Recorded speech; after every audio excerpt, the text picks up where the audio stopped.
Sunrise on an industrial lot in South Los Angeles. The light catches the side of an old white box truck, the kind that used to deliver bread or furniture.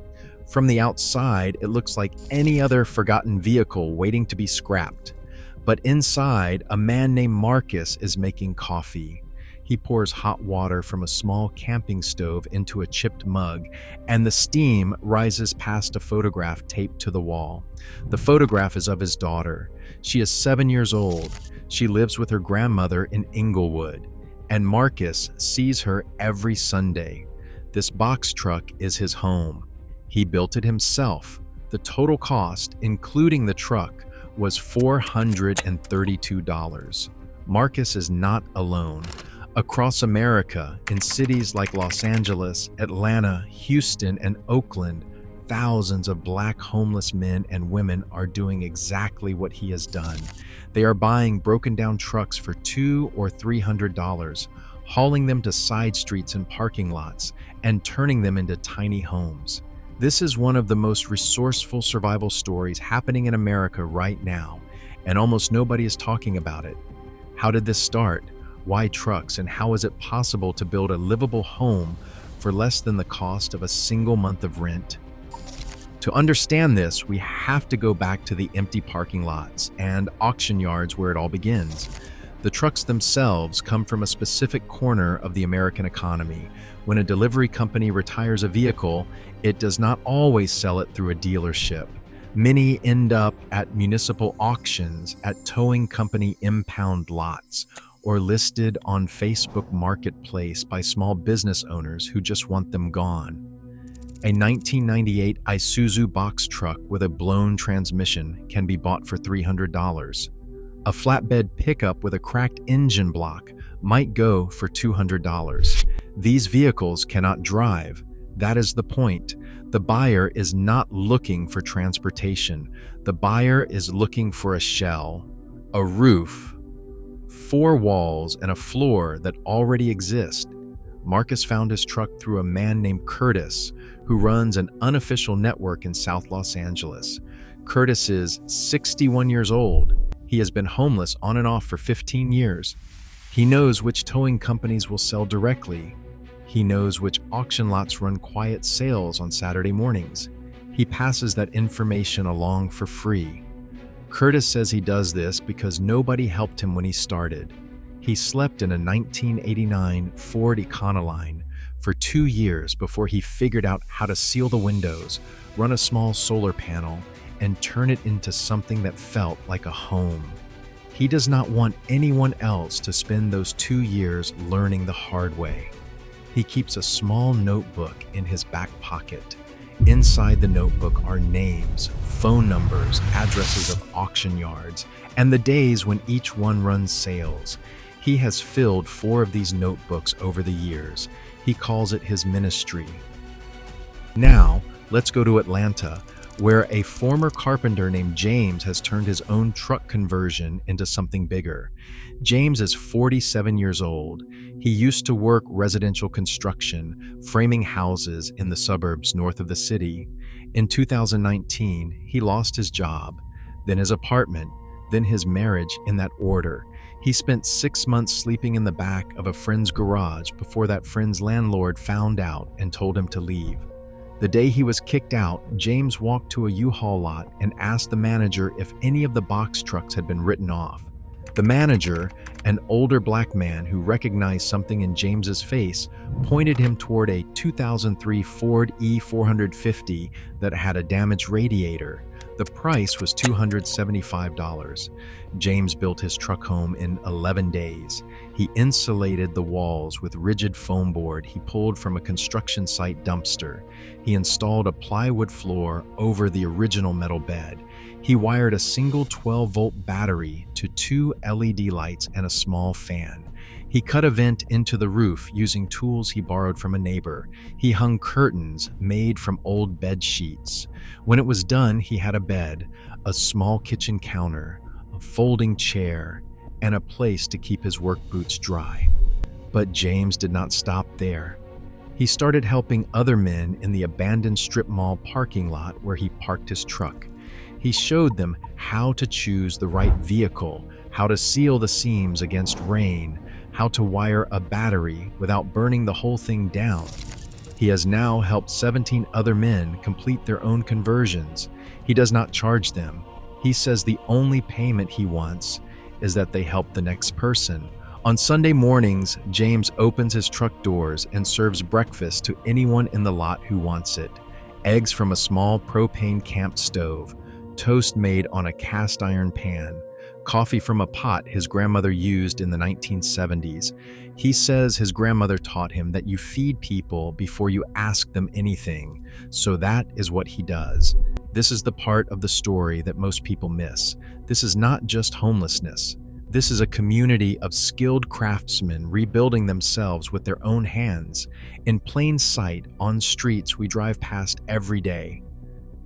The shelter system is part of why this exists. For many Black homeless men in America, the traditional shelter is not a real option. The rules in most shelters are strict. There are curfews. There are bag searches. Single men cannot stay with their wives or children. Many shelters require people to be out by 6 in the morning and not return until evening, which makes it nearly impossible to work a regular job. Some shelters have waiting lists that stretch for months. And then there is the dignity gap. Multiple men in this story described shelters as places where they felt watched, judged, and treated like a problem to be managed.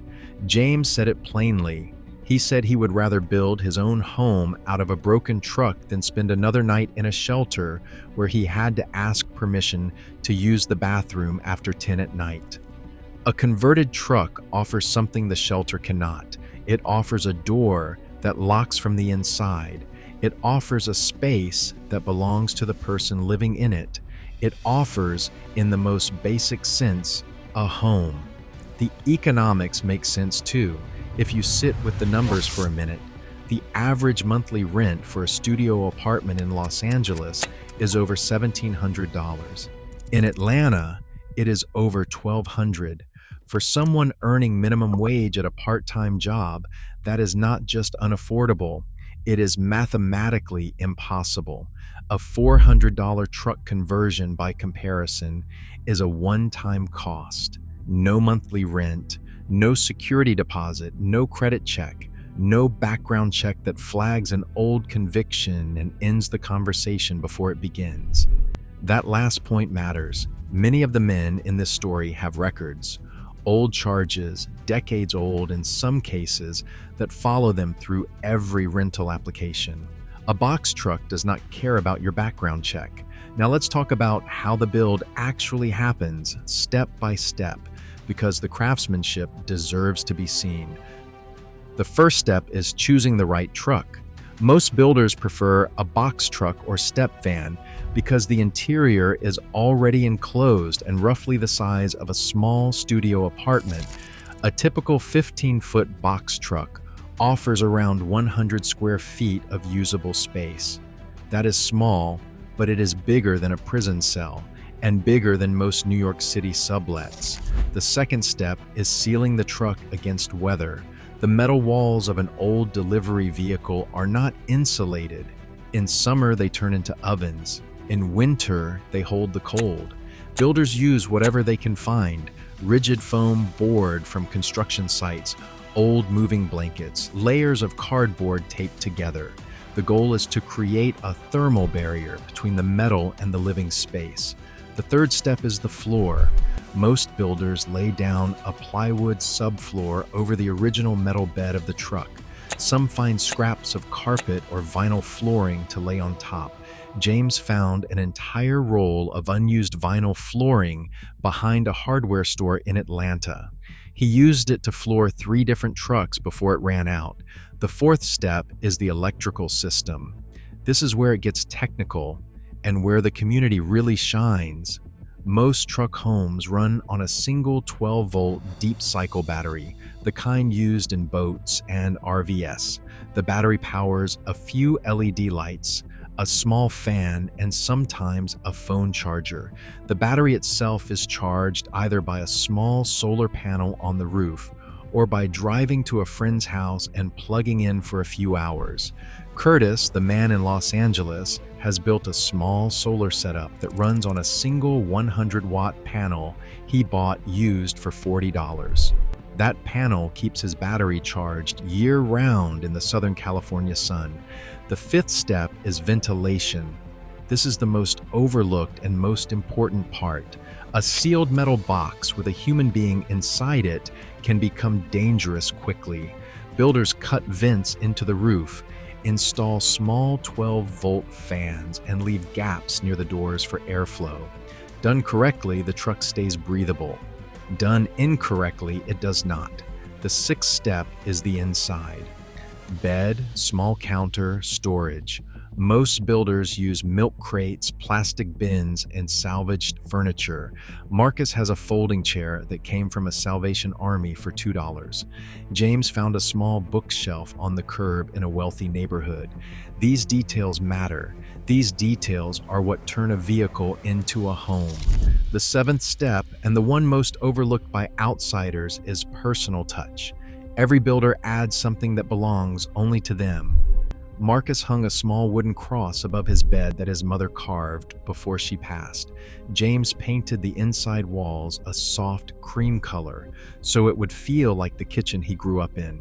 Curtis keeps a record player on a milk crate next to his bed with 3 vinyl records he salvaged from a thrift store on Crenshaw Boulevard. One of them is a Sam Cooke album. He plays it on Sunday afternoons. But the story is not only about men. The women doing this deserve their own chapter. In Oakland, a woman named Patricia bought a small U-Haul truck for $350 in the spring of last year. She is 53 years old. She worked as a home health aide for 22 years before a back injury ended her career. The settlement was not enough to live on. The apartment she had rented for 12 years raised the rent, and she could not pay it. Patricia chose a U-Haul because the cargo area has a roll-down door that locks securely from the inside. Safety was her first consideration. As a woman living alone in a vehicle, she needed a space that felt secure at night. The truck gave her that. She built the interior herself with help from a younger woman named Tisha, who lives in a converted moving truck 2 blocks away. The 2 women have formed something like an informal neighborhood. They watch each other's trucks when one of them has to leave for an appointment. They share food. They check in by phone every night before they sleep. Patricia decorated her truck with photos of her grandchildren, a small Bible on the counter, and a string of warm white lights along the ceiling. She calls it her cabin. She does not call it a truck. On Sunday mornings, Patricia walks 4 blocks to a small Baptist church where she has been a member for 19 years. The church members know her situation. They have offered to help her find an apartment. She has thanked them and declined. She says the truck is hers. She says nobody can raise the rent on it. She says for the first time in her adult life, she does not feel like she is 1 bad month away from losing everything. This is the part of the story the news coverage usually misses. There is pride here. There is care. There is the same instinct to make a space feel like home that every human being has, working with whatever materials are available. Now we have to talk about the harder side. Living in a converted truck is not legal in most American cities. There are laws against sleeping in vehicles, against parking overnight on residential streets, against living in a space not zoned for residential use. The police know this. The truck home builders know this. The result is a constant, exhausting game of moving. Marcus moves his truck every 3 days, sometimes more often if a neighbor complains.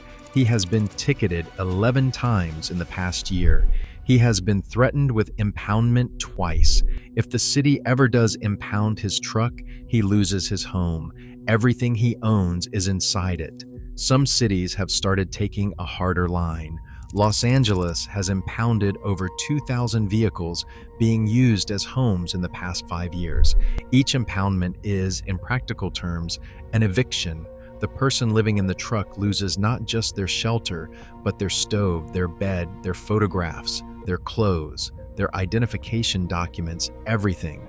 There are also the everyday dangers: extreme heat, extreme cold, the risk of fire from a small camping stove used incorrectly, the risk of carbon monoxide from a generator, the risk of being targeted by people who see a vehicle parked on a quiet street and assume it is empty. The men and women doing this know all of this. They have weighed it against the alternative and decided this is still better than a shelter, still better than a sidewalk, still better than nothing. Why is this happening to Black homeless Americans specifically? The numbers tell part of the story. Black Americans make up around 13% of the United States population, but represent close to 40% of the homeless population. The gap is not random. It traces back through generations of housing discrimination, redlining that locked Black families out of homeownership, employment discrimination, criminal justice policies that disproportionately incarcerated Black men, and then made it nearly impossible for them to rent afterward. When the systems that are supposed to provide a safety net have historically excluded you, you learn to build your own safety net. That is what this movement is. That is what Curtis is doing in Los Angeles, what James is doing in Atlanta, what Patricia is doing in Oakland. They are not waiting for the system to fix itself. They are building with their hands in real time, with $300 and a borrowed drill, the homes that the system failed to provide. There is something else worth saying here, something that does not fit neatly into a policy paper, but runs through every one of these stories. Faith. Almost every person in this movement keeps a Bible somewhere in their truck. Patricia keeps hers on the counter. James keeps his under his pillow. Marcus keeps his on a small shelf next to the photograph of his daughter. They do not all attend church regularly.